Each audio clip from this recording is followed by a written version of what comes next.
The company we envisioned in graduate school was called Liquid Piston Technologies, which was focused on the work I was doing for my PhD dissertation, focused on water pumping largely in developing world. Many of the other companies I've started had a similar focus. EnviroFit International is a company we launched in 2003 to commercialize technology reducing pollution from two-stroke cycle engines. We had developed it for reduced pollution from snowmobiles, but then applied it to reduce the pollution from the smoky two-stroke taxi cabs that are used in places like India, Thailand, and the Philippines. Ultimately, we then transitioned EnviroFit from two-stroke retrofits into clean cook stoves, with that in the 2008-2009 timeframe. EnviroFit is now the largest producer of cook stoves for the developing world, distributing products throughout Asia, Africa, and Latin America. I'm often asked what advice I would give to CSU faculty or students or staff that are taking the time to go through these trainings and thinking about starting a company. And I would first say that, SciVec represents a life science sector. So the customer ecosystem for a life science team is vastly different and sometimes more complex than a non-life science team. I would say there are many possible directions that you could pursue. And I-Core and the R2M program in these trainings really help teams focus and make data-informed decisions prior to pursuing an option. So I would say, while it's a lot of work up front, it's a lot of work going through these trainings, in the end, the knowledge that you gain, and again, that fundamental kind of platform that you establish for your team and for your technology is critical to the success that you have, whether that's starting a company or finding another way to bring your product to market. These training sessions are absolutely fundamental, especially for a life science-based technology company. When we started this project, we were working on a $5 million Department of Energy ARPA-E grant to be able to make paintable heat reflective window coatings specifically for single pane windows that were going to reject heat from coming in. And therefore, if your home's not heating up, you use less air conditioning and drop the amount of energy needed. So we were really excited about that concept. However, from both a technical and a business aspect, we were worried that might not be able to happen. One, from a technical perspective, is it's a really difficult challenge. There's not too many technologies out there where you're painting a window, let alone making a high performance coating that's painting a window. And then from a cost perspective, it's just the scales that you want to be able to go to. We're talking millions of square feet. We're hesitant on if this was possible. I think the question that we got in R2M and that we had internally was like, is this really a beachhead market? Is like going to the Windows market? There's a lot of reasons why that's not possible.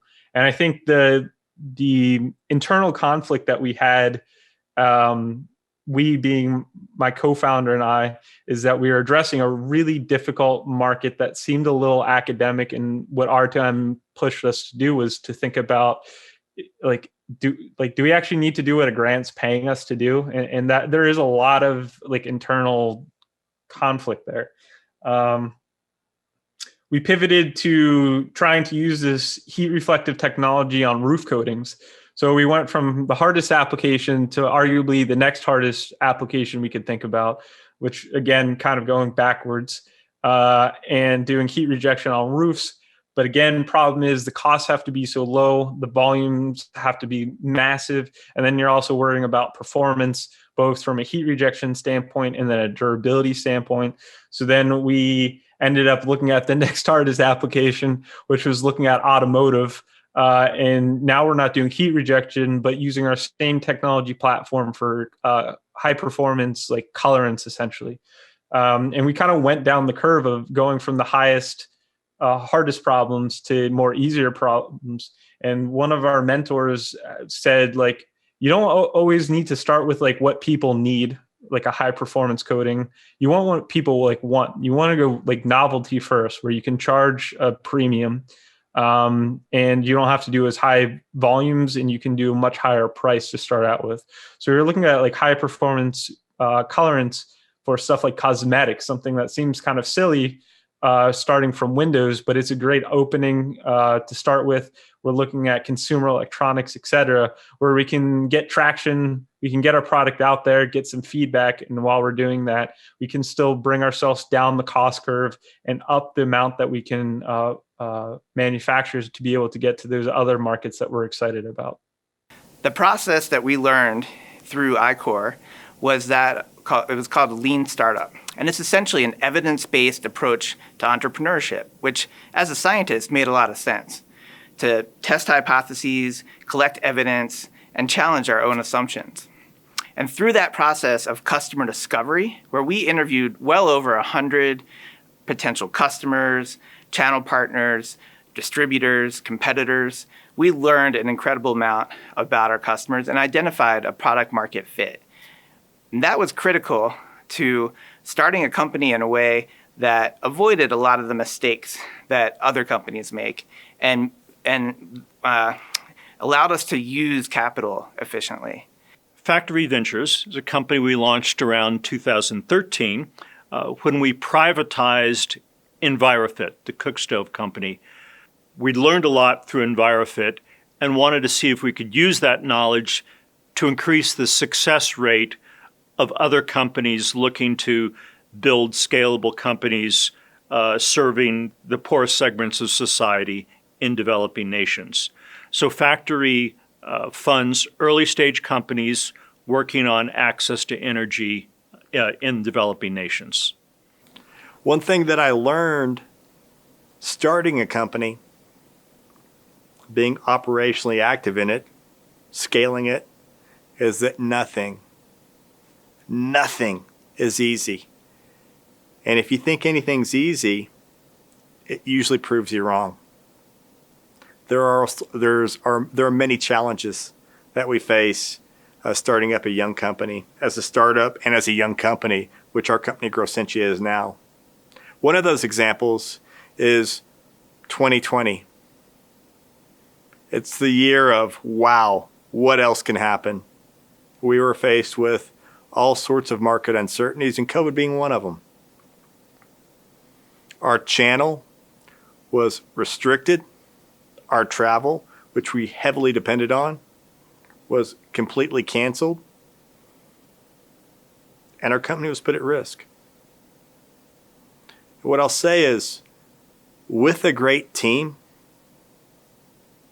any hurdle can be jumped. 2020 was a huge hurdle for a lot of companies. We were able to take advantage of the funding. We're a critical infrastructure company, so we are able to continue to engage with our customers, not through face-to-face visits, but by utilizing more phone and video conferencing technologies. And we bridged the gap. Again, nothing is easy. There's so many challenges that we face as a young company and as just everyday people in this type of COVID environment, which is here in 2020. I find it very rewarding to connect anyone, with it, using my network to help connect others and, learn from some of the mistakes that I've made. But really, being a cheerleader and being able to share very openly and just some of the challenges that you've gone through as well can be very important too. And learning, I think also, as females, learning to trust our gut. We have these gut instincts that are very important as well. And that's something that I've learned.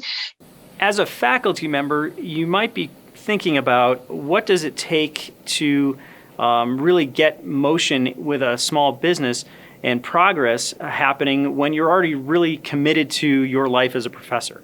And I think that part of what is should be reassuring to you is that really this is a story of specialization from the where you may start out needing to be quite general. You're trying to set up a website. You might be looking for funding. You're still wearing your academic hats. But that ultimately what will happen if the company finds some room to grow is that you will be handing off those roles. And actually, anecdotally, I had a program manager at one of the scientific foundations say to me that actually one of the worst indicators for a startup is when a faculty member isn't letting go. That this is really a story of your company is going to grow and specialize, and you'll acquire both resources and you'll hire people that will mature it in a very traditional way. And so this shouldn't be intimidating from the perspective of thinking that this company will now you'll need to keep feeding it your time and energy, and it will only get sort of bigger and bigger and consume more of your life. That's actually not how most of the successful companies work, is that really faculty members do so well with those early ideas and perhaps some early results that allow you to tell a story and build a narrative around how that discovery of yours might turn into something really big. But usually those skill sets are not also the ones that actually help something grow and get really big. And so you should be excited about the idea that you'll sort of plant these seeds and it can turn into something very special. But at the same time, you will not be the one to have to tend to that garden forever. And so that's really what I think faculty members should be excited about, is that this is a commitment that ultimately should tail in your commitment and efforts over time, because that's actually a sign of success, that company and that idea has the support behind it, that it can go somewhere and really make a change in the world, which is what so many of the faculty at CSU really are vested in. And the most recent company was a company called Mesh Power X Power that we launched in the 2017 timeframe, focusing on developing low-cost, scalable microgrid technology implemented primarily in Rwanda and Uganda. I think the biggest challenge for me early on was learning how to understand the language of business. And what I mean by that is, I'm a chemist by training, I'm a scientist. We tend to be pretty direct about quantitative factors. And often customers are maybe not as quantitative. They know they have a need, maybe can't articulate it as well as you would like. So I think listening is really important, and trying to talk to as many potential customers in a particular market is also very important. For my company, we have done the best when we've interacted with strategic partners that really valued technology and understood the path and the investments required to get a materials-based device to market. Companies that are trying to turn around products very quickly or are trying to achieve a certain return on investment quickly, they tend to not do very well in the battery industry. And so for me, the biggest challenge early on was learning how to categorize different potential partnerships and trying to make sure that I understood the pacing of what each potential partner might need. I love what I do. It's really cool. I'm extremely fortunate to be able to have my own company. I've learned how to do business development, so I know how to elucidate a market now. I know exactly if I think my product can go into it. I know how to go about asking people if it actually makes sense. What are the right titles to talk to?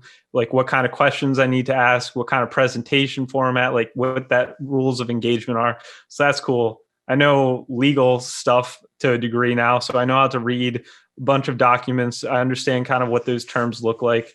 I know marketing generally. I know how to do all the things in sales, management. I do finances. I mean, it's a pretty cool skill set to be able to have. So, but I mean, I don't know if that necessarily encompasses R to M, but it's on the pathway there.